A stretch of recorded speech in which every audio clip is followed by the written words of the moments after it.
Welcome, brave souls, to a journey through the dark corridors of the Undead. Tonight, we unveil 3 spine-tingling tales where the boundary between life and death is terrifyingly blurred. Our first tale recounts the ominous return of a man betrayed and murdered by a rival. 1 year to the day, he emerges from the grave, not for vengeance, but with a chilling warning. His vengeful, ghostly wife is coming, and her wrath knows no bounds. In our second story, love battles the dark arts. A husband finds his beloved wife entrapped under a sinister voodoo spell. In a desperate bid to save her from a zombie fate, he seeks the aid of a powerful witch doctor. Together, they confront a rival voodoo priest in a mystical showdown where only the strongest magic can prevail. Our final tale takes us to the eerie English countryside, haunted by a ghastly ghoul. Roaming under the moonlight, it hunts for fresh victims to sustain its cursed existence. Beware, for those who cross its path may never return. Prepare yourselves for a night of horror and mystery. The undead await in these tales of terror. Are you ready to face the unknown? Today's story is about a kind store owner and the greed of entitlement, and why you should never push a woman too far. Do enjoy this tale from beyond the grave. In the heart of a small, quaint town stood Jennings' Convenience, a time-honoured establishment that had weathered the storms of change for decades. Mr. Albert Jennings, a silver-haired man with a warm smile, etched by years of community service, was the heart and soul of the beloved convenience store. The townspeople cherished Mr. Jennings, not just as a store owner, but as a pillar of the community. He knew every resident by name, their preferences, and even the stories of their lives. Generosity flowed from him like a gentle stream, as he had an uncanny knack for helping those in need. Whether it was providing groceries to struggling families, or offering a listening ear to those burdened with worries, Mr. Jennings was the embodiment of a small-town warmth. His store, though modest in size, held the essence of the town's history. The creaking wooden floors bore witness to countless footsteps, and the shelves were adorned with products that reflected the diverse needs of the community. Locals gathered at Jennings' Convenience not just for essentials, but for the sense of belonging and camaraderie. On a chilly autumn day, the news arrived like a bitter wind. The powerful Global Mart had set its sights on the small town. Plans were underway to build a massive superstore on the outskirts, threatening the existence of the beloved Jennings' Convenience. The townspeople, loyal and protective of their local icon, rallied around Mr. Jennings, forming a united front against the impending corporation. In response to the threat, the town organised events to celebrate Mr. Jennings, parades, festivals and gatherings where residents shared heartwarming stories of the times he had seamlessly come to their aid. The air buzzed with gratitude, and the bond between Mr. Jennings and the community only deepened. As the days passed, more and more locals vowed never set foot in the looming shadow of Global Mart. They stood by Mr. Jennings, expressing their loyalty, not just with words, but with their continued patronage. Little did they know that a unity would draw the attention of the forces beyond their understanding, setting the stage for a sinister plot that would challenge the very fabric of their close-knit town. The crisp autumn air hung heavy with tension as the townspeople's defiance reached a fever pitch. Global Mart, realizing the townsfolk unwielding loyalty to Jennings' Convenience, decided to take a different approach. A sleek black sedan pulled up in front of the quaint store, and a tall, well-dressed man stepped out. This was Adrian Greenfield, the ambitious son of the Global Mart's CEO. The town square, usually a bustling hub of activity, fell silent as Mr. Jennings, with his trademark worn apron and kind eyes, approached the suited figure. "Mr. Jennings," Adrian began, a condescending smirk playing on his lips. "We've seen the charming tales of your little store and its hold on this town. were willing to offer you a substantial sum, more than your quaint establishment could ever dream of making. Consider it a gracious exit strategy." Mr. Jennings, though weathered by age, stood tall, his eyes unwavering. "This store is more than just a business to me, Mr. Greenfield. It's a part of the soul of this community. I won't sell it to be swallowed by the likes of Global Mart." Adrian's smirk faded, replaced by a cold determination. "You'll regret this, old man. Global Mart always gets what it wants, and you and your precious town will learn that soon enough." With that ominous warning, Adrian returned to his sedan, leaving a palpable chill in the air. The townspeople, who had been eavesdropping on the conversation, murmured anxiously among themselves. They felt the weight of the impending battle against the corporate giant. As the black sedan disappeared down the winding road, Mr. Jennings couldn't shake the uneasy feeling that lingered. The offer was not just a business proposition, it carried a veiled threat.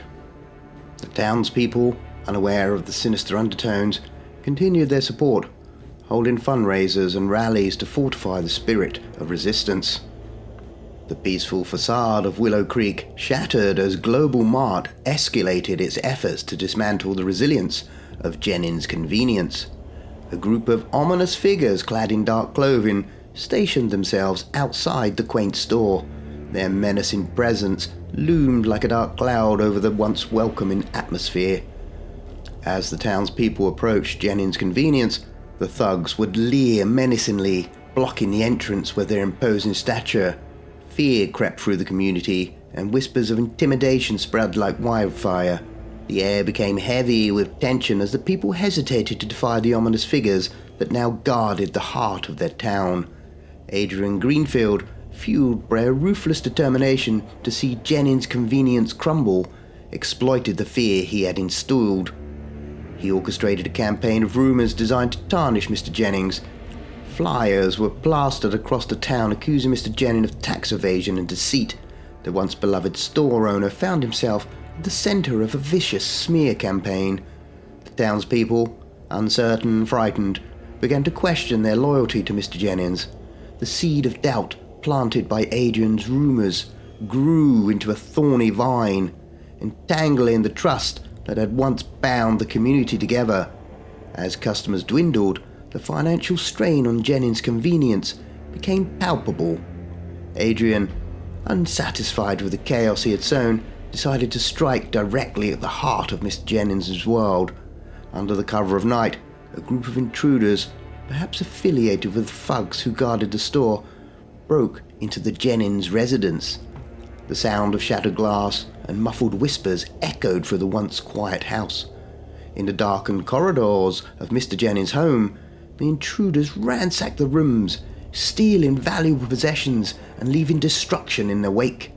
Unbeknownst to them, Mrs. Jennings awakened by the commotion. She confronted the intruders. In the chaotic struggle that ensued, tragedy struck. Mrs. Jennings, the steadfast partner who had shared her lifetime with Mr. Jennings, lost her life in the very home that had once been a sanctuary of their love and warmth. Now we're going to have a short scare break while you ease your nerves. So while you're waiting, don't forget, if you're enjoying the content, go ahead and stab that subscribe button right now. As doing so, you'll really help the professor spread his shadow of evil. Now, let's get back to the story. The news of Mrs. Jennings' death sent shockwaves through the town, transforming the sympathy that once surrounded Mr. Jennings into a torrent of grief and rage. The lines between reality and the malevolent forces at play blurred as the town became a battleground, and the shadows of deceit and vengeance deepened. The stage was set for a reckoning that would test the limits of the town's loyalty and the resilience of Mr. Jennings. The air in Mr. Jennings' home hung thick with grief and despair. The once vibrant rooms now echoed with emptiness, mirroring the void that had consumed his life. The funeral of his beloved wife had marked a solemn farewell, leaving him isolated in a world that seemed to have crumbled around him. Alone in a dimly lit room, Mr. Jennings sat amidst the remnants of a shattered existence. The weight of loss pressed upon him, and the shadows seemed to dance in the corners, reflecting the darkness that had descended upon his quaint town. In the silence, a subtle rustling sound reached Mr. Jennings' ears. His weary eyes searched the room as a soft glow materialized. A figure, ethereal and gentle, emerged from the shadows. It was his wife, a spectral manifestation of the love they had shared for so many years. "Albert." Her voice, though distant, carried a warmth that transcended the boundary between the living and the departed. Mr. Jennings, his eyes welling with tears, whispered, "Is this a dream, Martha? Have I finally lost my mind?" Martha's spirit drifted closer, her form radiating a soft, calming light. "No, my love, I've come to warn you. They seek to extinguish the light that remains in your heart. Dark forces have conspired against you, and the shadows that now linger are not of this world." Mr. Jennings, still grappling with the anguish of his recent losses, stared at the apparition of his wife in disbelief. Who would do such a thing? What have I done to deserve this torment? Martha's spectral gaze bore into his soul, conveying a mixture of sorrow and determination. "The darkness is drawn to the light. Your kindness, your generosity, it made you a beacon in this town. But those who dwell in darkness resent such warmth. They want to snuff out the last embers of hope within you." As Martha spoke, a chilling wind swept through the room, extinguishing the feeble flames of the candles that flickered. "They're coming for you next," she whispered, her voice carrying an urgency that cut through the silence. "Beware the shadows, Albert. They wear the faces of men, but they are fueled by greed and desire. But there is a way to protect you, my love." With those haunting words, Martha's spirit faded back into the shadows, leaving Mr. Jennings alone in the dimly lit room. The warning echoed in his mind, a desperate plea from the other side, as he contemplated the ethereal encounter. The shadows seemed to grow denser, and the quiet house became a battleground between the darkness that sought to consume him and the resilient spark of light that still flickered within his heart. The sun rose on the quiet town, casting a pallor over the town that mirrored the heavy hearts of its residents. Jennings' convenience, once a bustling haven, remained tightly shut, its windows darkened. Concerned customers, accustomed to the familiar creak of the door and the jingle of the bell, gathered in front, their worry etched on their faces. Unable to shake the uneasy feeling that had settled over the town, one of Mr. Jennings' long-time patrons decided to take action. Concern transformed into a sense of urgency, and a call was made to the local authorities to check on the reclusive store owner. The police, sensing the gravity of the situation, arrived at Mr. Jennings' home. The air hung thick with anticipation as they approached the door, which stood slightly ajar. Cautiously, they entered the dimly lit house, greeted by an eerie silence that seemed to seep through the walls. As they traversed the corridors, a faint glow emanated from the room at the end of the hallway. The officers pushed open the door to find a scene that would haunt their dreams. A room adorned with strange symbols, candles flickering in a spectral dance, and runes etched into the floor. At the center of this mystic tableau lay Mr. Jennings, lifeless and surrounded by an otherworldly aura. His eyes, once warm and kind, were now vacant, staring into a realm beyond mortal understanding. The officers exchanged uneasy glances, unable to comprehend the surreal sight that unfolded before them. News of Mr. Jennings' demise spread like wildfire through the town. Grief-stricken whispers echoed in the streets as residents struggled to reconcile the image of the benevolent store owner with the mysterious circumstances of his death.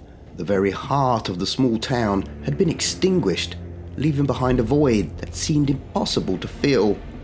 Amidst the mourning, Adrian Greenfield, the orchestrator of Mr. Jennings' downfall, revelled in the apparent triumph of Global Mart. The once thriving town now lay in the clutches of corporate greed, and the sense of community that had bound the residents together was replaced by an unsettling emptiness. A year had passed since the demise of Mr. Jennings, and the once vibrant town had succumbed to the shadows of corporate influence. Global Mart's looming presence now cast a perpetual darkness over the town, and the residents found themselves entangled in a web of debt and despair orchestrated by Adrian Greenfield.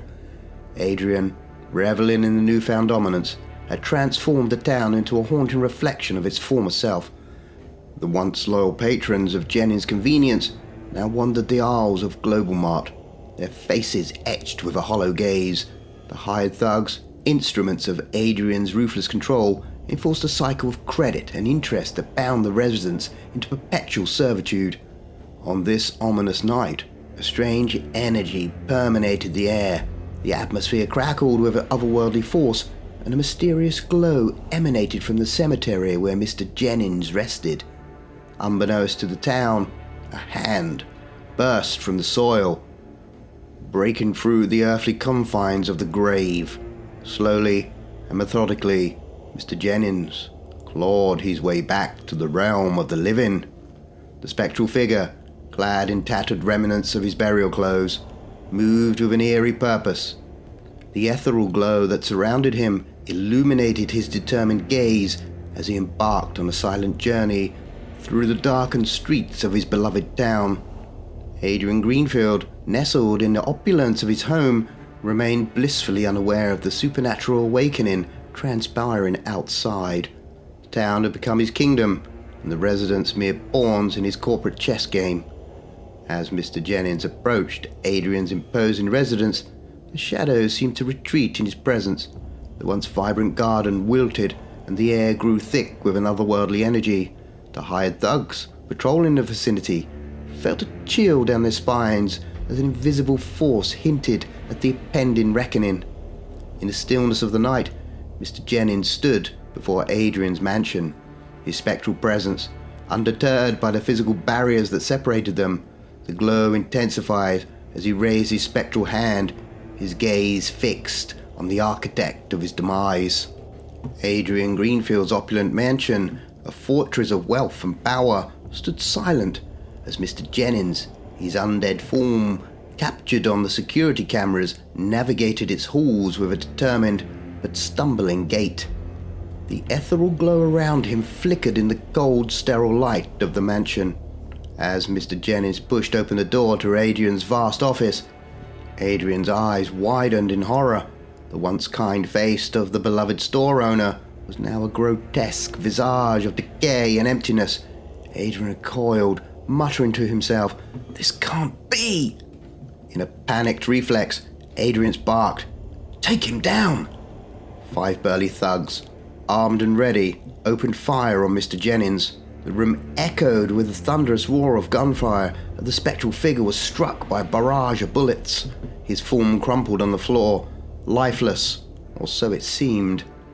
Adrian, triumphant and derisive, laughed. All that effort for this.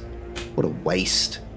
But the room fell into a sudden silence, broken only by the raspy breaths of Mr. Jennings on the cold marble floor. "I came to warn you. I told her not to." At that moment, a haunting wail filled the air, a sound that sent shivers down the spines of all who heard it. The doors burst open, and Martha, an ethereal form bathed in a ghostly bluish-green light, entered the room. The thugs panicked, opened fire again, but the bullets passed through her spectral form. Martha latched onto one of them, draining his life force as he aged before their eyes, collapsing to the floor in a heap of decay. The room fell into an eerie silence as Martha, her spectral gaze fixed on Adrian, absorbed the life force of each thug in the room, leaving them withered and lifeless. Adrian, cornered and terrified, could only watch as Martha turned her attention to him. Just as he thought his demise was imminent, Martha disappeared. The room fell silent, and Adrian, confused, looked around. Then the bodies of his thugs began to convulse. Adrian's eyes widened with horror as they rose, their once burly forms now decayed and aged. They shambled towards him with a relentless determination that sent chills down his spine. As the undead thugs closed in, Adrian realized the true nature of the spectral justice that had befallen him. The very life force that had been drained from them was now the catalyst for their relentless pursuit. In the darkness of the mansion, a symphony of decayed moans accompanied the inexorable advance of the undead enforcers. Adrian, trapped in his own fortress, faced a spectral reckoning that transcended the boundaries of life and death. The room, once a symbol of his power, had become a macabre stage for the vengeful dance of the departed, and the echo of Martha's wail lingered in the air as the spectral justice unfolded. The dawn of a new day revealed a town changed forever by the spectral justice that unfolded. Adrian Greenfield, the orchestrator of despair, was discovered dead in his mansion, surrounded by his undead thugs, a macabre tableau of poetic retribution. Upon further investigation, the truth of Adrian's malevolent activities came to light. Fraud, blackmail, and ties to illicit drugs stained his name, tarnishing the reputation of his father's company. The shame was too great, forcing the corporation to pull out from the local town, leaving behind a void that echoed with the weight of its consequences. The residents, initially apprehensive about the looming threat from the next town, found solace in an unsuspecting source. The old Jennings convenience store, against all odds. The once shuttered establishment stood open, lights aglow, and a sense of familiarity that transcended the years. As the townspeople curiously entered the store, they were greeted by a smiling couple, new proprietors who exuded warmth and kindness. It became apparent that Mr. Jennings, even in death, had left behind a legacy of resilience and community spirit that defied the darkness that had tried to consume the town. The mystery unraveled as the details of Mr. Jennings' insurance and last will came to light. In an act of foresight, he had ensured that a year after his passing, the insurance money would be used to reopen the store. New staff, carefully selected for their dedication to the community, now operated the store, following Mr. Jennings' principles and fairness of generosity. The insurance not only breathed life back into Jennings' convenience, but also became a beacon of hope for the town. The store, now under the stewardship of the smiling couple, would remain open for a long time, serving as a testament to the enduring spirit of the town. The residents, once ensnared by the shadows of despair, found a renewed sense of community and restored faith in the resilience of their town. As the sun dipped below the horizon, the old convenience store stood as a symbol of triumph over adversity and the indomitable spirit of those who dared to resist the encroaching darkness. The echoes of Mr. Jennings' legacy lingered, ensuring that the heart of the town would continue to beat, undeterred by the trials that had threatened to extinguish its light. Ah, my dear nocturnal scholars of the macabre, it's time for a quick scare break. As we linger in these shadowy realms, a small favour I dare to ask. If my tales of terror bring you thrills, do not let our journey end here. Hit like, subscribe, and join our dark congregation. Now shall we delve deeper into the abyss. Let's embrace the darkness once more. Let's get back to the shadows. In the quaint yet sombre landscape of Norfolk in England, where the North Sea whispers tales of old, there lived a man named Edward Grant. His life, once filled with the simpler joys of rural living, had turned into a heart-wrenching saga of despair. His beloved wife, Amelia, lay in their modest home, stricken with an illness that defied both explanation and cure. For months, Edward had traversed the gamut of modern medicine. The local doctors, with their furrowed brows and sympathetic glances, had tried everything, from traditional treatments to experimental therapies. Nothing seemed to work. Amelia's condition only worsened, her once vibrant spirit now a flickering candle in the wind. As desperation set in, Edward's skepticism gave way to a willingness to try anything. He scoured the internet, delved into old books, and even consulted eccentric healers who practiced forgotten arts. But every effort ended in disappointment, the shadow of hopelessness growing ever larger. Then, one fateful evening, Edward stumbled upon a forum discussing alternative healing methods. A post caught his eye, written by someone claiming to have witnessed miraculous recoveries through voodoo practices in Haiti. Skeptical, yet intrigued, Edward dug deeper, learning about the ancient religion and its mysterious rituals. The more he read, the more he felt an inexplicable pull towards the unconventional paths. In a blend of desperation and hope, Edward decided to take the most unorthodox step in his life. He reached out to a voodoo priest, a man named Jean-Baptiste, known in hushed tones among certain circles for his powerful and controversial healing methods. Edward sent a message detailing Amelia's condition and their failed attempts at a cure, pleading for any help Jean-Baptiste could offer. To his surprise, Jean-Baptiste responded quickly. His message was brief, but filled with a confidence that Edward hadn't seen in any doctor's eyes. He promised to visit Norfolk and assess Amelia's condition, claiming that voodoo, with its deep connection to the spiritual world, could offer what modern medicine could not. As Edward awaited Jean-Baptiste's arrival, a mix of fear and hope battled within him. He knew the path he was about to embark upon was fraught with skepticism and danger, yet, as he watched Amelia's pale face, her breath shallow and labored, he knew he had no other choice. For her, he would walk into the unknown, into a world where the lines between life, death, and the beyond were blurred. In the heart of Norfolk, a door was about to open to a realm that Edward never believed existed. The quaint streets of Norfolk seemed to hold their breath as Jean-Baptiste, the voodoo priest, made his way towards Edward Grant's humble abode. Accompanying him was a figure that can only be described as haunting, a tall, gaunt man with an eerily devoid expression, trailing silently behind Jean like a shadow. This was Guile, a presence that seemed to command both awe and unease. As they approached the house, Edward's heart pounded with a mix of anticipation and anxiety. The moment John stepped onto the property, his eyes, sharp and discerning, scanned the surroundings, as if absorbing the very essence of the place. Without wasting a moment, John asked to see Amelia. Edward, his voice a mix of hope and fear, led the priest to where his wife lay. The room felt heavy, the air thick with the scent of medicine and despair. Amelia, once the very picture of vitality, now lay frail and ghostly on the bed.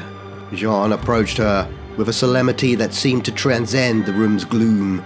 He placed his hands gently on Amelia, closing his eyes as if in deep communion with unseen forces. After a moment that seemed to stretch into eternity, he opened his eyes and spoke. "Her soul is lost. We must reclaim it." The words hit Edward like a wave. Lost soul, reclaim?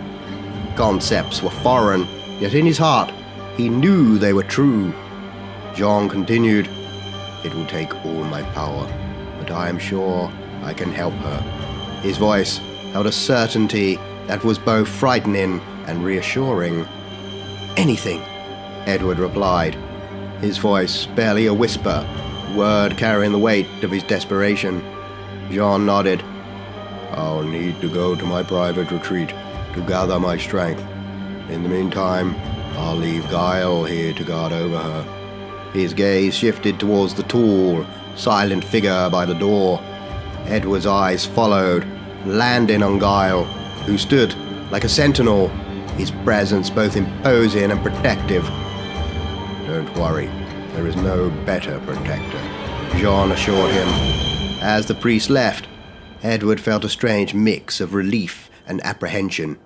Guile, now the sole guardian of the room, stood over Amelia with an unwavering vigilance, resembling less a man and more a spectral guardian. Now we're going to have a short scare break while you ease your nerves. So while you're waiting, don't forget, if you're enjoying the content, go ahead and stab that subscribe button right now. As doing so, you'll really help the professor spread his shadow of evil Now, let's get back to the story. Attempting to break the heavy silence, Edward ventured. Can I get you anything, Guile? His voice echoed slightly in the quiet room, but there was no response. Guile remained silent, his gaze fixed on Amelia, his expression unchanging. Edward realized that this was no ordinary man, but perhaps another aspect of the mysterious world he had invited into his home. As the hours ticked by, with Guile's silent vigil and Amelia's shallow breathing the only sounds in the room, Edward found himself pondering the unknown forces he had sought out. What powers did Jean possess? What realms did he traverse to reclaim a lost soul?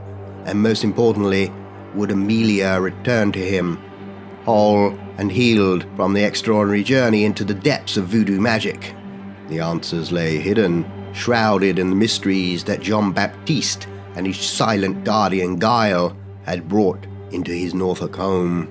The clock struck midnight in the Grant household, the sound echoing through the silent corridors like a harbinger to the unknown.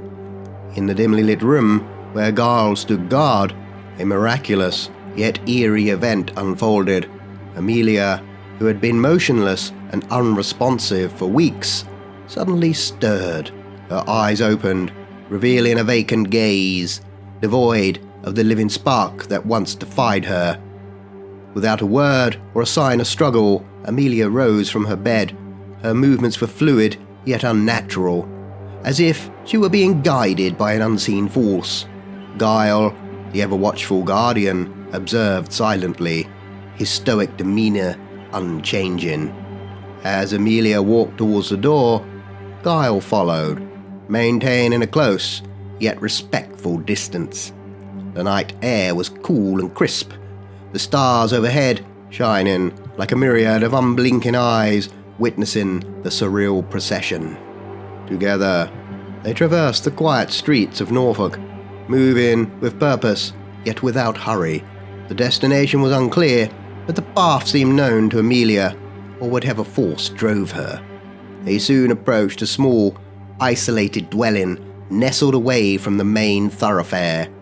The dwelling, quaint and unassuming, seemed to await their quiet arrival. As Amelia neared the doorway, it opened, revealing a man dressed in white. His face, illuminated by the soft light from within, registered a mix of surprise and fear upon seeing Guile. "No!" The man's voice was firm, yet tinged with panic. He looked directly at Guile, who instinctively moved to position himself between Amelia and the man. The man in white, realizing the gravity of the situation, whispered some strange, indecipherable words, and quickly shut the door, as if to ward off an unwanted presence. At that moment, Amelia's strength gave out, and she collapsed to the ground, her body once again lifeless and frail. Guile, stiffness that belied his gaunt appearance, scooped her up with ease. He carried her back to her room, his expression still as impassive as the night sky. Back in her bed, Amelia lay as if nothing had happened, the only evidence of the night's events being the slight disarray of her blankets. Guile resumed his position by her side, the silent sentinel in the quiet room. Edward, unaware of the nocturnal journey, slept fitfully, haunted by dreams of shadows and whispers. The night's happenings remained a secret between Amelia, Guile, and the mysterious man in white. As dawn approached, the questions and mysteries deepened. Who was the man in white? And what power did he hold to dismiss Guile with mere words? And what force had driven Amelia to seek him out under the cover of night? These questions hung in the air, as tangible yet elusive as the morning mists that began to settle over Norfolk. The morning sun cast a soft glow over Norfolk, a stark contrast to the shadowy events of the previous night. Edward, still lost in the maze of his untroubled thoughts, was startled by a knock on the door. He opened to find Jean-Baptiste standing on his doorstep, his face etched with a stern look that immediately conveyed the gravity of the situation. Without a word of greeting, John commanded. "Let me see Guile." His tone broke no argument, and Edward quickly led him to where Guile stood by Amelia's bedside, as unmoving and inscrutable as ever. John locked eyes with Guile, peering deeply into his pale, expressionless face. After a moment, he let out a low understanding. Ah, as if a puzzle piece had fallen into place. The fog lifts, he muttered to himself, then turned to Edward with a grave expression. Someone is playing with forces they do not understand, John declared, his voice laced with a mix of concern and frustration. He then asked Edward a question that seemed to come out of nowhere. "Do you have any rivals for Amelia?" Edward, taken aback, responded quickly and empathetically. No. Really? John eyed him with curiosity. Someone has taken her soul in an old ritual. Edward's heart sank at these words. The situation was far more dire than he had imagined. The thought of someone intentionally harming Amelia was both frightening and enraging. "We can get it back, but there's a cost," Jean continued, his gaze never leaving Edward's. "Whatever it is, I'll pay it," Edward said without hesitation, his mind conjuring images of financial sacrifice, selling assets, anything for Amelia's recovery. "It's not money," Jean replied, his voice lowering to a tone that carried the weight of unspoken truths. Edward felt a chill run down his spine. If not money, then what? The thought of a non-monetary price filled him with a deep unease. He realized that the path he had chosen to walk with Jean Baptiste was one of unknowns and immeasurable risks. Jean's eyes, which had seen much in his lifetime of dealing with the spiritual and the supernatural, held a seriousness that made Edward brace himself for what was to come. The voodoo priest was about to reveal the cost of reclaiming a soul, a price that Edward feared was far more personal and daunting than any amount of money. The air in the room thickened with anticipation and dread as Jean prepared to unveil the nature of the sacrifice required to save Amelia. In the dimly lit room where Amelia lay, a sense of urgency began to build as Jean-Baptiste revealed the dire nature of her condition. "Someone has removed her life, her soul," he stated gravely. "They seek to control her body as well." Edward's heart raced, his mind grappling with the severity of Jean's words. The thought of Amelia being manipulated like a puppet was both horrifying and infuriating. He looked at his wife, lying so still and lifeless, and felt a surge of determination to do whatever it took to save her. Jean continued, his voice steady but laced with caution. "Guile knows the way, but I dare not let him leave her side." His gaze shifted to the silent guardian, whose presence in the room felt like a bulwark against unseen dangers. "We'll have to venture out to this mysterious person," Jean declared, turning his attention back to Edward. "The journey will be perilous, and the forces we are dealing with are ancient and powerful. Are you prepared for this?" Edward, though scared, knew there was no other choice. "Yes, I'll do whatever it takes," he replied, his voice firm despite the fear that clung to his heart. Jean nodded, understanding the resolve in Edward's words. "We must be cautious and wise. This isn't just a battle for Amelia's soul. It's a confrontation with forces that many dare not speak of. We're dealing with a practitioner of dark arts, someone who knows how to bend the spiritual realm with their will." As Jean laid out the plan, Edward listened intently, ready to embark on this daunting quest. The thought of confronting someone capable of such dark deeds was terrifying, but the love for his wife bolstered his courage. As night began to fall, Jean and Edward set out, leaving Guile as an unwavering guardian by Amelia's side. They travelled through the darkened streets of Norfolk, each step taking them deeper into a world that was far removed from the mundane realities they were accustomed to. The journey ahead was shrouded in mystery and danger, but Edward's resolve never wavered. He was ready to face whatever lay ahead, to challenge the darkness with the light of his unwavering love for Amelia. The night air was thick with the sense of an impending confrontation, a battle not just for a soul, but for the very essence of what it means to be bound by love and faced with the darkest of forces. Under the cloak of night, John and Edward arrived at a decrepit old house. The building, cloaked in shadows and years of neglect, seemed to hold secrets in its very walls. John, with a sense of purpose, marched up to the door and banged on it. The door creaked open and a man appeared. To Edward's shock, he recognized the man immediately. "Oh, it's Brian," he muttered under his breath, his mind racing to piece together the puzzle. Brian, looking equally astonished to see Edward, stood frozen on the doorstep. "We've known Brian for many years. Him and Amelia go way back," Edward explained to Jean, his voice tinged with confusion and growing sense of unease. Jean wasted no time. "You have something that does not belong to you," he accused Brian directly, his eyes piercing. "No idea what you're talking about," Brian retorted, his voice carrying a hint of defensiveness. Jean's expression hardened. "Release it now, or the next visit will be that of Guile, whom you've already met."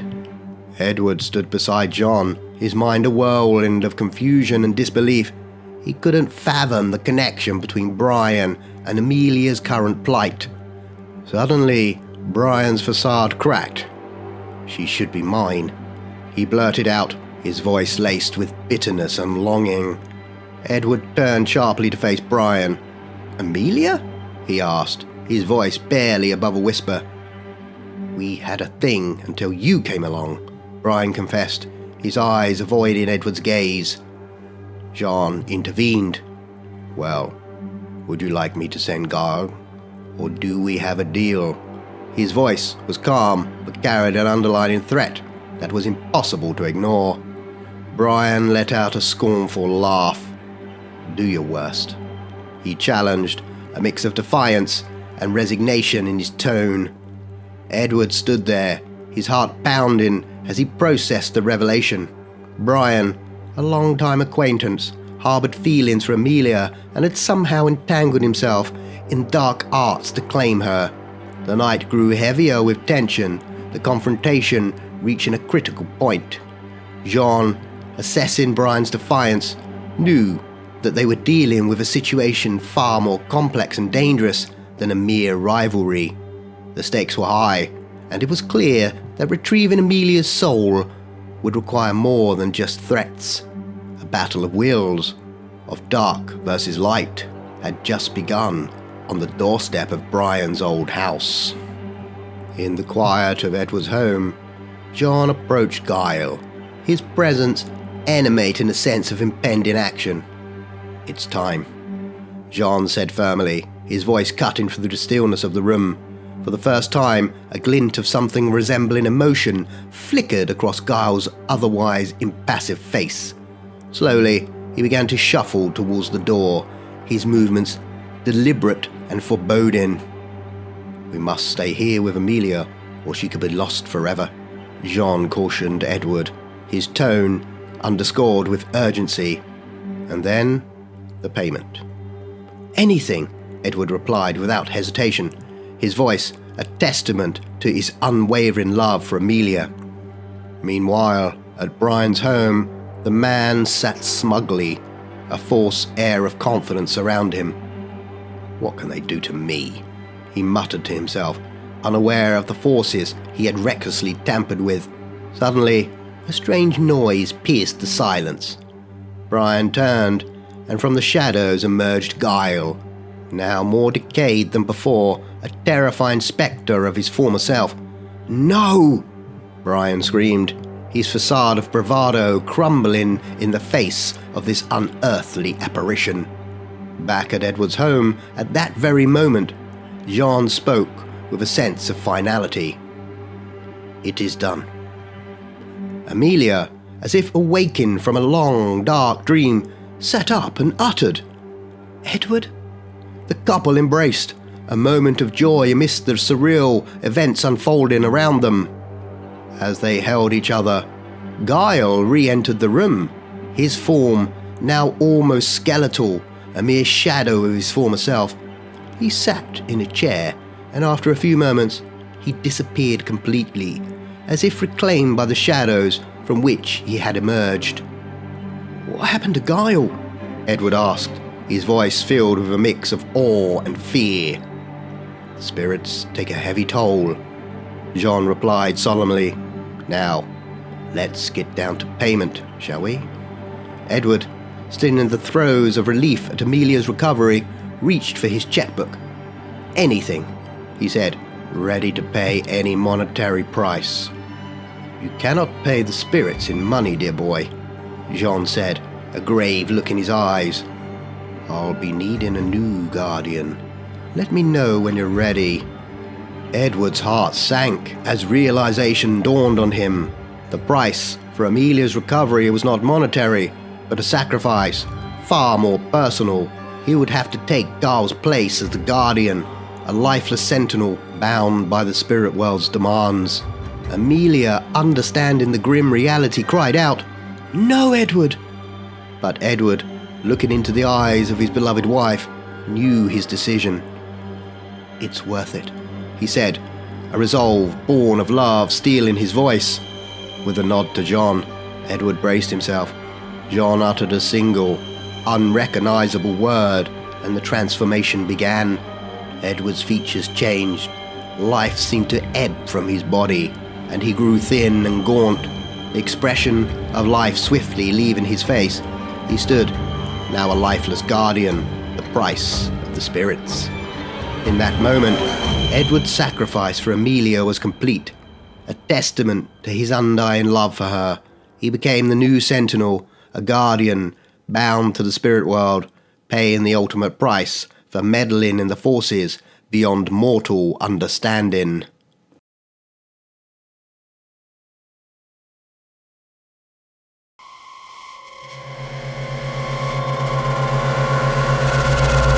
On the foggy moors of England, amongst the mist-shrouded hills and twisted trees, stood an old cabin, its stone walls weathered by time and darkened by the sinister shadow of the unholy deeds that had unfolded within. The cabin was home to a ghoul, a monstrous creature with a hunger that could only be appeased by the taste of human flesh.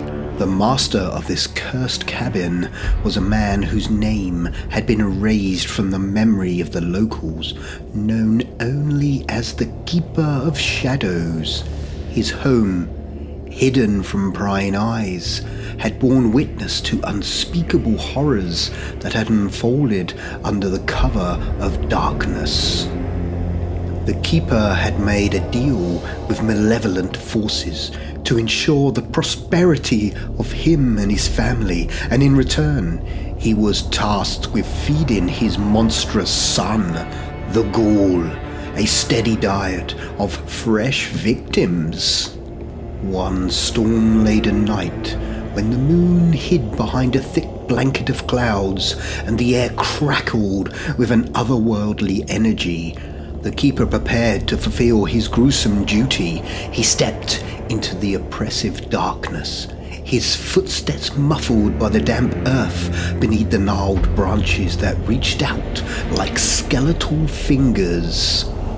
The cloying scent of death and decay hung heavy in the air, and the Keeper could feel the presence of dark forces looming nearby. He shuddered at the thought of what was to come, but he was bound to fulfill his obligation.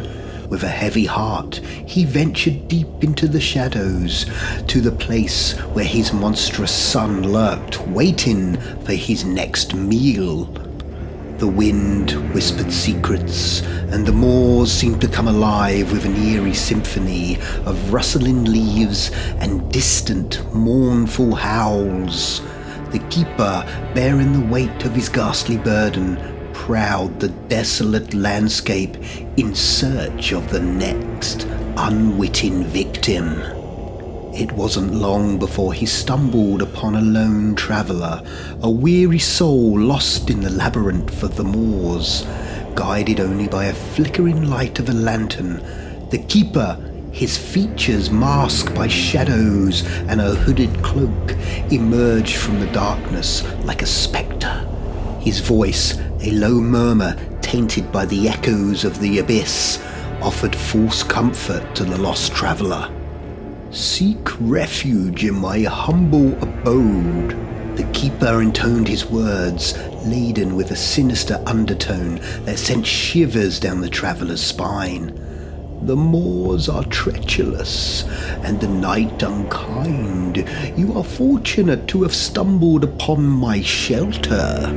The weary traveller, grateful for the chance to escape the chill that gnawed at his bones, followed the hooded figure through the twisting paths of the moors.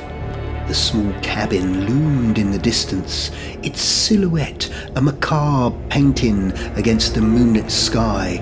Unbeknownst to the traveller, he had entered the domain of the ghoul. As they crossed the threshold of the cabin door, the air turned dense with a palpable malevolence. The flickering candlelight cast grotesque shadows on the walls, adorned with the remnants of past victims. Bones arranged like morbid decorations. The ghoul, lurking in the shadow, sensed the approach of fresh prey. The traveller, oblivious to the horrors that awaited him, was led deep into the cabin, a secret passage to the cellar. The air grew colder, and the silence was broken only by the creaking of floorboards and the distant moans of the moors, sending shivers down his spine. The ghoul's anticipation seemed to thicken in the very air, its hunger aching for the feast to come. They reached the cellar, where the atmosphere was suffocating, a room filled with the stench of death and decay. The ghoul emerged from the shadows, a grotesque figure with sunken eyes and elongated claws that glinted in the dim light. Its mottled skin seemed to absorb the feeble light, and its hunger burned like a feral flame. The traveller, now fully aware of the impending danger, attempted to flee, but the keeper's grip tightened like a vice. With a guttural growl, the ghoul lunged at its prey, satisfaction. As the ghoul's banquet reached its peak, a cold rush swept over the room. The shadows, which were once bystanders, seemed to come together and form a powerful current. Spinning around the ghoul and the keeper, suddenly an obscure deep voice resounded from the blackness, a voice that exceeded the boundaries of the mortal world. "You have done your task wonderfully, Keeper of the Shadows," the voice said, its resonance reverberating throughout the cabin. "But the time for a settlement has arrived." The keeper, gripped by fear, fell to his knees, his hooded head bowed in submission. He wanted to flee, but his body refused to move. He wanted to fight, but he knew that it was futile. All the knowledge he had gained over his lifetime of study in the dark arts could not save him now. He was up against a force greater than himself, a force that could not be reasoned with. He felt his will slipping away and the urge to submit growing stronger. His conscience was telling him to resist, to stand up and fight, but his fear was paralyzing him, and he was losing the battle within himself. I granted you prosperity in exchange for the sustenance of your monstrous progeny, the spectre declared. Its voice was a symphony of whispers that chilled the marrow of the keeper's bones. But your insatiable hunger has drawn the attention of powers far beyond your comprehension. The balance must be restored. The ghoul, sensing the impending doom that loomed over its existence, snarled and bared its blood-stained fangs. The spectre, unperturbed, extended a skeletal hand, and the very fabric of reality seemed to warp around it. Chains of ethereal energy coiled around the ghoul, binding it in a grip that transcended the physical. The keeper, now realizing the gravity of his unholy pact, pleaded for mercy, his voice trembling with desperation. The spectre, unmoved by mortal pleas, turned its gaze upon the keeper with eyes that burned with the fires of damnation. The keeper gulped, his heart pounding against his ribs. He was fully aware of the stakes of this moment. One chance for redemption, or an eternity of damnation. He slowly stepped forward, feeling the chill of the void growing deeper the closer he got. The spectre's voice was like a death knell. You will now become the ghoul, it said in a tone cold and unforgiving. The keeper shivered violently as a wave of coldness ran down his spine. He watched in horror as the former ghoul dissolved into the darkness, its cries of anguish echoing around him. He felt an agonizing pain surge through him as he took its place, chains clanking against one another as they snarked around his body, trapping him in place. His heart raced as fear and dread engulfed him, and he desperately wished to break free from his shackles and flee. The spectre's voice echoed in his ears like a piercing shriek, his words searing into his very soul. You have one chance at redemption, and to free yourself from the ghoul's curse, he said. As you starve, chained in this prison, your craving for human flesh devours you from within, driving you into a mindless frenzy. Your skin is tinged with a sickly green hue, your eyes crazed and your teeth yellowed and sharpened into fangs. The spectre paused, his words lingering in the air. When the next person finds this decaying cabin and walks into your lair, do you ask them for help or feed?